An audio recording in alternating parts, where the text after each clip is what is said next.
Hello everyone. Welcome to BT 12503 Business Finance. This is topic 1, Introduction to Finance, part 3, Role of Financial Managers and Principles of Finance. So for today, we're going to go through 2 learning objectives. Number 1, we're going to understand the role of the financial managers within the firm and the goal for making financial choices. And number 2, we are going to learn about the 5 principles of finance that form the basis of financial management for both businesses and individuals. Now let's go with the first one. What are the goals of a financial manager? Imagine one day you'll be working in a company or perhaps maybe in your own company as a finance manager. So what is it that you have to do for your company as a financial manager? First and foremost, of course, it's always about making profits to your company. All businesses require to make profits, right? Otherwise, there's no function to do a business without having a profits. So, of course, making profits is one of the key essentials of a company, and is a main task of a financial manager. But, however, in performing their duty as a financial manager, it must also be consistent with the company's mission and vision. All right. And most importantly, not only the company have to make profits, but what matters is to maximize the shareholders' wealth. All right. So meaning to say, of course, making profits is number 1, but all companies can make profits, either big or small companies. All right, with a good strategy and with the right mindset, of course, companies can easily make profits. But we are speaking of sustainability here, long term. All right, in long term, some companies might struggle to maintain their profit levels. Some companies, perhaps, they are able to make profits during the first 2-3 years of the business. And after that, all right, they couldn't face any challenges and fall into bankruptcy. So there's an element of inconsistency there in terms of making profits. Therefore, your role as a financial manager it's not just about making profits, but most importantly is that you must be able to increase and maximize your shareholders' wealth. Why? Why are we focusing on the shareholders? Because shareholders, they are the one who pump the money in the company. They are the one who invest their money in the company. So in your company, all right, the money belongs to the shareholders. Well, of course, we have, other than shareholders, we have debt holders. But in terms of the shareholders, you have to take care of these people. All right. So speaking of long term here, so you have to make them to stay and be loyal with the firm. Because if you, as a manager, if you fail to pursue the shareholders' wealth maximization, that means they will lose the support of investors and lenders. Okay, if you fail to impress your shareholders, right, that means what's the point for them to stay in your company? Right, might as well they invest their money in other company that can make them, that can increase their wealth for a long-term period.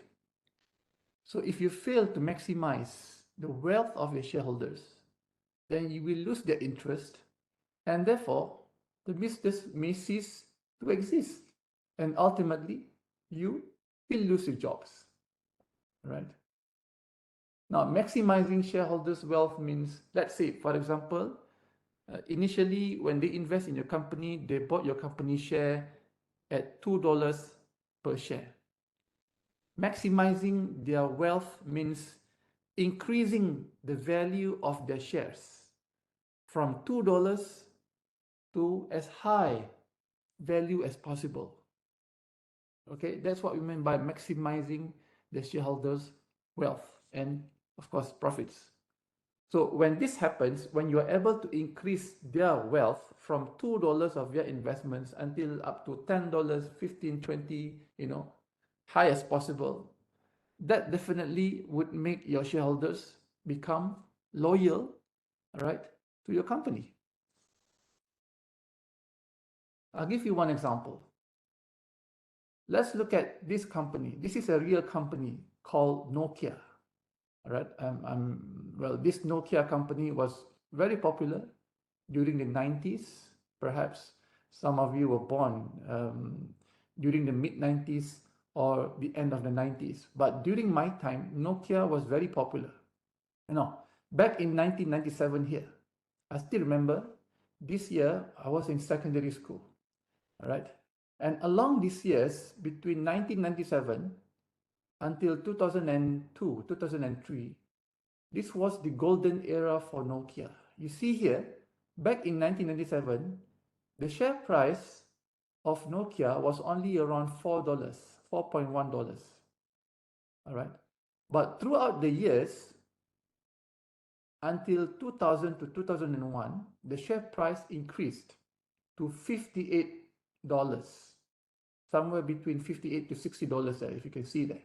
All right. So you can see from as low as $3 increase up to almost $60 within 5 years of time. Now, what happened here? What happened during these years? This was the year when Nokia was very innovative when they introduced their Nokia phones. You see, if you know, okay, during this year, these were the times where they introduced a lot of brand new Nokia phone models. Nokia 3310, Nokia 3210, Nokia Engage, you know. There's a lot of models that were introduced during these 5-6 years. Okay. And during that time, Nokia really dominated the market. And that's what makes the share prices increase tremendously. Now, guys, this is what we meant by increasing the shareholders' wealth. Imagine this time, back in 1997, you invest $4 per share in Nokia. And imagine that time I was a finance manager. Now, my job is to increase your wealth as a shareholders. So I have to make sure that your investment is worth. Meaning to say, I have to really fully utilize your investments to make, number one, profits, and also to increase your wealth as a shareholders. So I have to impress you by making a lot of profits, and also by doing something that can increase your investment values. So this is what I did as a finance manager. Okay, I was able to increase your shareholders' wealth, and here you can see your wealth has increased up to almost $60. So if you were to sell your shares during this peak year, you would become really rich during this point. That's what we meant by increasing the shareholders' wealth. During this year, you can see that a lot of people, all right, uses your products. I still remember during this 2000, 2001, if you go everywhere, a lot of people were using Nokia phones that time because it was very popular. It was easy to check, to identify whether people are using your phones or not. Okay. And most of the time when you go out and see a lot of people are using your product, that means your products are actually dominating the market. Your product is the top at that time. And that means you are able to increase the shareholders' wealth. Now imagine you were the shareholders during this point. Would you want to remain with Nokia as a shareholders, or we just want to go away? Well, of course, you would want to stay, right? Because your wealth was increased every year. I was able to increase your wealth every year. And therefore, you have no reason to leave the company because I'm doing a good job, right? I was able to make the products become so popular and eventually increases your wealth. if I were the shareholders, I wouldn't run away and I would stay loyal because the people who run this company really impress me, right? However, due to competitions, right, Nokia's performance slowly deteriorated and reduced during the next few years. You can see here, starting from the peak 2000 onwards, the share price of Nokia reduces and keep on reducing. Okay, this was the year when a lot of new competitors coming in. This is where Apple comes in, Samsung comes in, all right? Motorola comes in and so on. A lot of competitors with the latest inventions and innovations in the mobile phone industry has actually given a pressure to Nokia to maintain its peak performance. So eventually, after 2001, right, they were not able to maintain their domination in the mobile phone industry. And what happened to them? They almost collapsed. Yeah. And they no longer dominate the mobile phone industry. Somewhere along here, this is where a lot of brand new innovation of phones were introduced. Somewhere along this line also is where the smartphone were introduced at the time. So Nokia was really, you know, on their way to downfall and was not able to cope with the latest innovation and changes in the mobile phone industry. So that makes the share price drops significantly from as high as $60 drops to, well, less than $20 somewhere in 2002, 2003. Right. So what happened to the shareholders' wealth? It reduces. It's reducing years to years. Right. From this point of time, a lot of shareholders left the company. They were no longer loyal because why? Because the finance manager they failed to cope and maintain with the changes in the mobile phone industry. They were not able to maintain their innovations, right? And they were not able to maintain and compete with the competitors. So, you know, this was the downfall era of Nokia between 2001 onwards. And until now, if you notice, Nokia is still struggling and they no longer, right, the competitor in the smartphone industries. They still exist, but they are no longer considered as a champion there. You see, the latest price of Nokia now is only around $3 to $4 per share. It goes back to what it was back in 1997, right? So this was the golden era of Nokia during my time in high school, all right? It was so very popular. And this time around, the shareholders' wealth really at their peak. But however, after that, until now, Nokia is no longer popular as before, right? So you get the idea of maximizing shareholders' wealth. I give you another one example.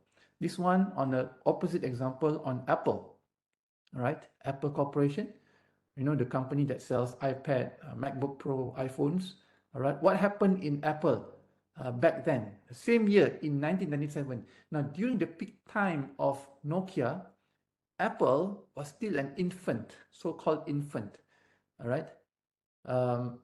In fact, at this year around, they were still in conflict. They have the management conflict. And if you were born in this year, let's say 1987, that time, it only cost you less than $1 to own Apple share.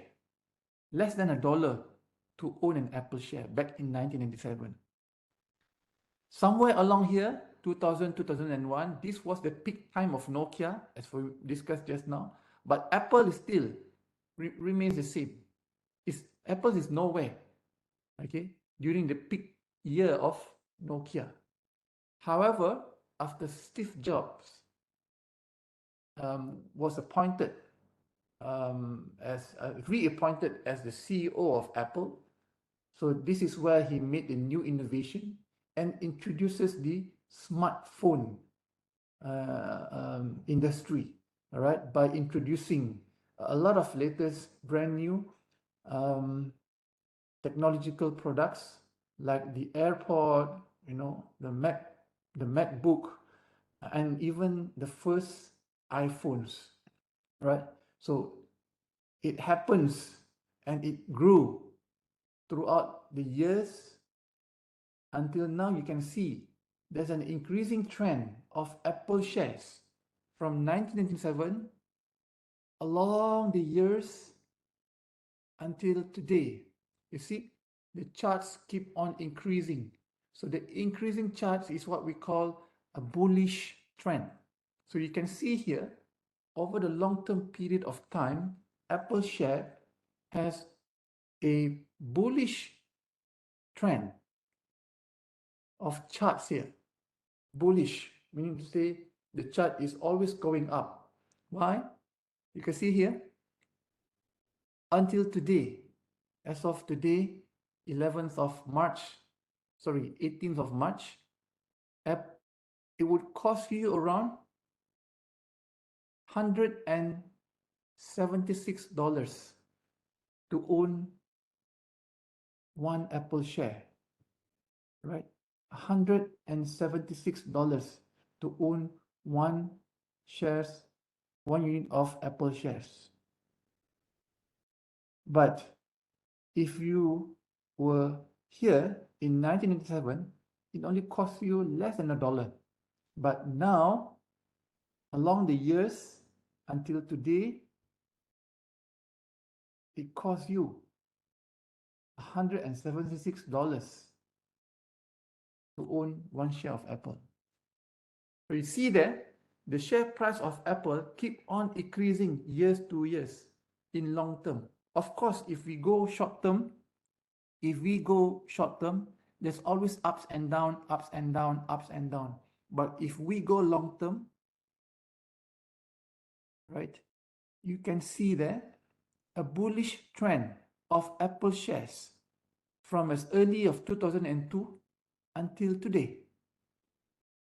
You see, like a mountain there, macam gunung, right? So today, if you want to invest in Apple shares, it's very costly.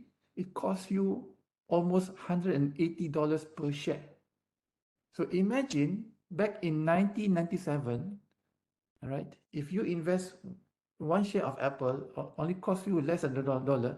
Now, if you were to sell your Apple shares, definitely you will become a billionaire, right? But do you want to sell your shares? If I were you, I would stay in Apple and keep enjoying my dividends every year. Why? Number one, because Apple, from year to year, they were able to make profits. So when they were able to make profits, definitely they are able to give me good dividends or good returns. So I'm able to enjoy my return in the form of dividend every year. Secondly, not only I'm able to enjoy my dividend, but Apple is able to increase my wealth. My investment value increases every year. So why would I run away? Why would I not be loyal with Apple when the management and the finance manager were able to increase the value of my investment? Why would I run away? Right? Might as well I stick with the company and keep investing and enjoy my dividend. You see, if one day, if I were to leave the company, it's okay. I can leave the company, but I'll become a really rich person, all right? Because the value of my investment keeps on increasing every year. Now, this is what shareholders would want. And this is what we meant by increasing, right? Maximizing the wealth ataupun kekayaan para pelabur. Ini maksud dia, the goal of finance manager. All right. So key takeaway here is that number one, your role as a finance manager, of course, you have to make profits, but making profits alone is not enough. Some companies, they struggle to maintain profits and eventually they collapse. So of course, making profits important, but what's more important is for the company to be able to increase and maximize the value of the investments of the shareholders, maximize the wealth of the shareholders, memaksimalkan kekayaan para pemegang saham. Yeah. So I hope you get the idea there on the goal of financial manager. Now let's move on to the second objective of this topic, the 5 basic principles of finance. Now, as a finance students, these are the very basic principles that you have to understand when you study finance. The first principle is that you have to understand money always has a time value, right? The value of money will always change from time to time, right? You won't be getting the same value every year, all right? That definitely will not happen, all right? For example, if you were to buy a nice drink, cup of tea, all right? Today, a nice cup of tea probably would cost you around 3 ringgit, right? But back then, probably in the early 80s or 70s, to have a nice cup of tea or coffee would probably only cost you less than 50 cents. Now, in the 60s, for example, to enjoy a nice hot coffee only cost you around 10 or 20 cents. That was back in the early 1960s. If you watch Tan Sri P. Ramlee punya movie called Bujang Lapuk, okay, there's one scene where these 3 guys, right, Ramlee, Sudin and Aziz, they went to search for a job, kan? And while searching for the job, okay, they stopped by at the warung to have a coffee. And when they want to pay, all right, so Ramlee asked the pakcik, how much this coffee costs, 3 of them. So dia kata 3 coffee, 30 cents. So maksudnya a cup of coffee only cost them 10 cents saja. Itu during the 60s era, tahun 60-an. But now, in 2024, if you want to enjoy a nice cup of tea or coffee, probably cost you around 3 ringgit. Kan, the basic ones, the basic hot coffee, probably around 3 ringgit. So you see that the value changes from 10 cents to 3 ringgit. That is what we call a time value of money, which means a dollar that we receive today is actually worth more valuable than a dollar received in the future. Back to our example just now, in the 60s, 10 cent was really valuable that time. There's a lot of things you can do with 10 cents back in the 60s. Fast forward today, what can you do with 10 cents? No idea. Nothing much, isn't it? Even if you go to the mall and if you want to go to the toilet, it costs you 50 cents to pee, right? More than 10 cents. So basically, over the years, the money loses its value, all right? Same as today. Today, 100 ringgit, probably we could buy,